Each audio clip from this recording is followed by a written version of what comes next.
Давай. Баста. Ассалаумағалейкум, қазақ елі.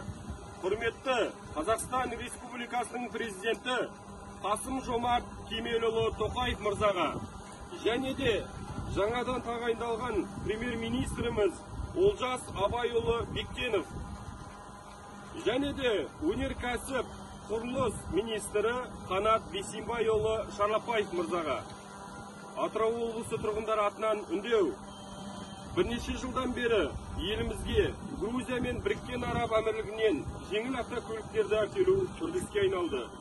Сондай-ақ 1 қыркүйекке дейін келіп, одобрениесін алып, ақ нөмір ала алмай отырған жігіттер де бар.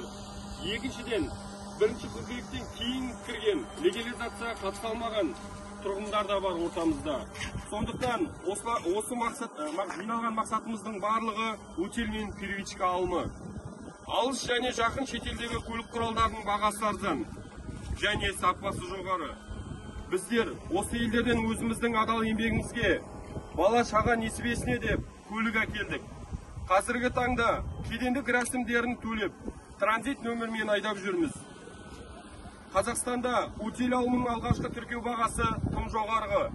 Сол себептен біздер көліктерімізге қазақ нөмір ала алмай отырмыз. Мысалға айтар болсақ, біздер көліктерімізге 2/5 көлемді көлікке өтел алымы 923 мың теңгеден басталады. Ал 3/5 көлемді көлікке 2.122.900 теңгеге дейін басталады.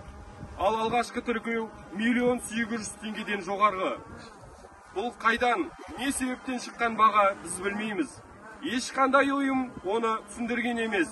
Сондықтан осы айтылғанды ескере отырып, өтел алымды 100 мыңға, алғашқы тіркеуді 100 мыңға түсіріп беруін талап етеміз бе? Талап етеміз! Жаңа Қазақстанда жаңа шешімдер шығатынына сенеміз. Құрметпен Атырау облысының шетел автокөлік иелері.